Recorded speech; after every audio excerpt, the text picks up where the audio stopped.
আজকে আমি তোমাদের জন্য নিয়ে এসেছি দারুণ স্বাদের একটি স্ন্যাক্সের রেসিপি।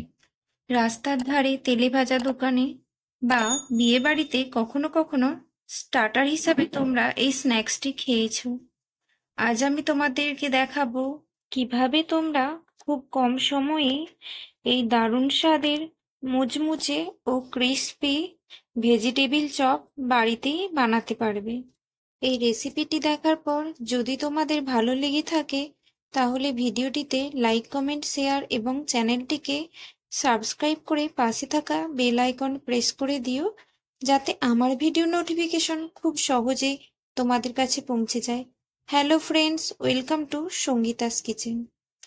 এই ভেজিটেবিল চপ বানানোর জন্য প্রথমে আমি ভাজা মশলা তৈরি করে নেব। এর জন্য প্রথমেই দুটি শুকনো লঙ্কা এখানে হাফ টিস্পুন করে নিয়েছি, গোটা জিরা, ধনিয়া ও মৌরি, আর কিছু গরম মশলা যেমন দারচিনি, লবঙ্গ, এলাচ ও গোলমরিচ। সবকিছুকে আমি খুব ভালোভাবে মিশিয়ে নাড়াচাড়া করে ভেজে নেব। এরপর অন্য একটি ফ্রাই প্যানে আমি এখন 2 টিস্পুন সাদা তেল দিয়ে দেবো। তেল দেওয়ার পর এতে এখন 1/4 কাপ কাঁচা বাদাম দিয়ে দিয়েছি। তোমাদের পছন্দ মতো বাদামটি কম বেশি করতে পারো। এই বাদামটিকে কিন্তু আমি মিডিয়াম ফ্লেমে ভেজে নেব। এরপর এতে স্বাদ মতো লবণ দেবো। দেওয়ার পর এটিকে খুব ভালোভাবে মিশিয়ে নাড়াচাড়া করে ভালোভাবে ভেজে নেব। বাদামটি পুরোপুরি ভাজা হয়ে গেলে এখন আমি এটি ফ্রাই প্যান থেকে তুলে নেব। বাদাম তুলে নেওয়ার পর ওই তেলেই এখন আমি 1/4 টিস্পুন পাঁচফোড়ন দিয়ে দেবো। তারপর পাঁচফোড়নটা একটু ভাজা হয়ে গেলে এখানে একটি বড় সাইজের পেঁয়াজকে কুচিয়ে রেখেছিলাম, এটি দিয়ে দেবো। পেঁয়াজ দেওয়ার পর খুব ভালোভাবে এটিকে ভেজে নেব। পেঁয়াজটিকে কিন্তু আমি এখন হাই ফ্লেমেই ভেজে নেব। পেঁয়াজ ভাজা হয়ে গেলে এরপর এতে দিয়ে দেবো 1 টিস্পুন আদা বাটা। তোমরা চাইলে এখানে গ্রেট করেও আদাটি দিতে পারো। তারপর খুব ভালোভাবে এটিকে নাড়াচাড়া করে একটু ভেজে নেব যতক্ষণ না আদার কাঁচা গন্ধ চলে যায়। এরপর এতে দিয়ে দেবো গ্রেট করে রাখা গাজর, বিটরুট ও সামান্য পরিমাণে এখানে মটরশুঁটি নিয়েছি। এখানে আমি একটি গাজর ও একটি বিটরুটকে খুব ভালোভাবে গ্রেট করে নিয়েছিলাম। এইগুলি এখন খুব ভালোভাবে একসাথে নাড়াচাড়া করে মিশিয়ে নেব। এরপর এতে দিয়ে দেবো স্বাদ মতো লবণ। লবণ দেওয়ার পর লবণটিকেও খুব ভালোভাবে এই সবজিগুলির সাথে মিশিয়ে নিতে হবে। খুব ভালোভাবে এগুলিকে মিশিয়ে নিতে হবে। তারপর ঢাকনা চাপা দিয়ে 2 মিনিটের জন্য রেখে দেবো। আর এই সময় আমি মশলাটিকে কিন্তু গুঁড়ো করে নিয়েছি।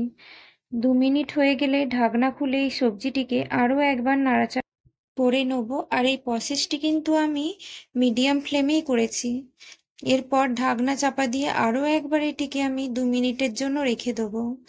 2 মিনিট পর ঢাকনা খুলে দেখুন এই সবজিটি পুরোই সেদ্ধ হয়ে গেছে। তাই এখন আমি এতে দিয়ে দেবো দুটি মিডিয়াম সাইজের সেদ্ধ করে রাখা আলুকে। আমি আলুগুলি কিন্তু হাতে করেই ম্যাশ করে এতে দিয়ে দিচ্ছি। তোমরা চাইলে এই আলুগুলোকে গ্রেড করে তারপর এর সাথে ব্যবহার করতে পারো। এরপর আমি হাতার সাহায্যে খুব ভালোভাবে এই আলুটিকে বিট গাজরের সাথে একসাথে মিশিয়ে নেব।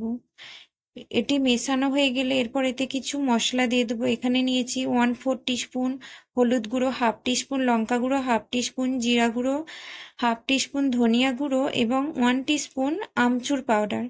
এখানে আমচুর পাউডার পরিবর্তে তোমরা কিন্তু চাট মশলাও ব্যবহার করতে পারো। তারপর খুব ভালোভাবে সব কিছুকে একসাথে মিশিয়ে নেব। মেশানো হয়ে গেলে এতে এখন দিয়ে দেবো ভেজে রাখা মশলাটি। এখানে আমি 1 টিস্পুন ভেজে রাখা মশলা নিয়েছি, আর 1/4 টিস্পুন চিনি, স্বাদ মতো লবণ এবং ভেজে রাখা বাদামগুলি দিয়ে দেবো। তারপর সব কিছুকে খুব ভালোভাবে একসাথে মিশিয়ে নেব। আমি এখানে আলাদাভাবে কোনো গরম মশলা ব্যবহার করিনি, কারণ ভাজা মশলায় আমি গোটা গরম মশলা দিয়েছিলাম তাই। এরপর খুব ভালোভাবে মেশানো হয়ে গেলেই তৈরি হয়ে যাবে আমাদের ভেজিটেবিলের পুরটি। এই পুরটিকে এখন আমি কিছুক্ষণের জন্য ঠান্ডা হতে দেবো। এই সময় একটি ব্যাটার বানিয়ে নেব। এর জন্য আমি 2 টিস্পুন ময়দা ও 2 টিস্পুন কর্নফ্লাওয়ার নিয়েছি। তারপর একসাথে মিশিয়ে এর সাথে অল্প অল্প করে জল দিয়ে আমি একটা পাতলা ব্যাটার তৈরি করে নেব।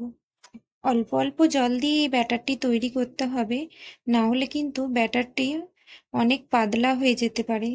এরপর এতে খুবই সামান্য পরিমাণ লবণ দিয়ে খুব ভালোভাবে এই ব্যাটারের সাথে মিশিয়ে নেব। তারপর ব্যাটারটি পুরোপুরি তৈরি হয়ে গেলে এখন সাইডে রেখে দেবো। আর এই সময়ের মধ্যে কিন্তু আমার ভেজিটেবিল চপের পুরটিও পুরোপুরি ঠান্ডা হয়ে গেছে, তাই এখন আমি এটিকে চপের শেপ দিয়ে দেবো। আমি এখানে লম্বা লম্বা ভেজিটেবিল চপের শেপ দিচ্ছি। তোমরা চাইলে গোল মতো বানাতে পারো, কিন্তু ভেজিটেবিল চপ যেহেতু লম্বা হয় তাই আমি ওইভাবেই বানিয়ে নিয়েছি। এইভাবে সবগুলো বানিয়ে নিয়েছি। এরপর ভেজিটেবিল চপ বানানোর জন্য এখানে আমি ব্রেড ক্রাম্বস নিয়ে নিয়েছি। এরপর একটি আলুর পুরকে আমি এই ব্যাটারের মধ্যে খুব ভালোভাবে ডুবিয়ে নেওয়ার পর ব্রেড ক্রাম্বসে দিয়ে খুব ভালোভাবে ভেজিটেবিল চপটি বানিয়ে নেব। আর এই ব্রেড ক্রাম্বস কিন্তু আমি বাড়িতে বানিয়েছি। এরপর খুব ভালোভাবে হাতে করে আমি এই ভেজিটেবিল চপটিকে শেপ দিয়ে নেব, যাতে ব্রেড ক্রাম্বসগুলি এই আলুর পুরের সাথে খুব ভালোভাবে লেগে যায়। এই সেম প্রসেসে কিন্তু আমি বাকি সমস্ত চপগুলোকেও বানিয়ে নেব।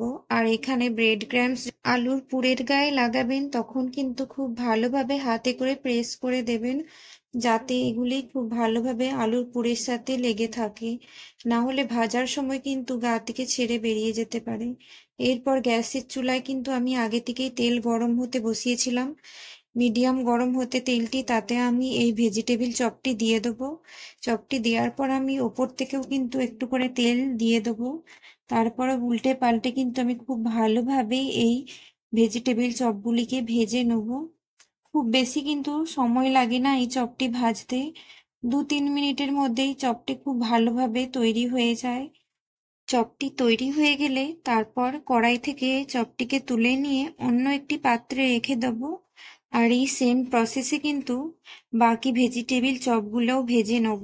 আর তোমরা যদি বাড়িতেও একবার এইভাবে ভেজিটেবিল চপ বানিয়ে থাকো, তাহলে দেখবে এর স্বাদ কিন্তু দোকানের থেকেও আরো অনেক সুন্দর হয়। এইভাবে কিন্তু তোমরা ভেজিটেবিল চপ বানিয়ে যে কোনো সসের সাথে গরম গরম সার্ভ করতে পারো। এমনকি এই শীতের সন্ধ্যায় 1 কাপ চায়ের সাথেও এরকম ভেজিটেবিল চপ থাকলে জাস্ট জমে যাবে। আর আমার এই রেসিপিটি কেমন লাগলো কমেন্ট করে অবশ্যই জানিও। রেসিপিটি যদি তোমাদের ভালো লেগে থাকে তাহলে বাড়িতে একবার অবশ্যই ট্রাই করতে পারো। আজকের মতো ভিডিওটি আমি এখানেই শেষ করছি। দেখা হচ্ছে খুব তাড়াতাড়ি অন্য কোনো নতুন স্বাদের নতুন রকম রেসিপি নিয়ে। ভালো থাকবেন, সুস্থ থাকবেন। ধন্যবাদ।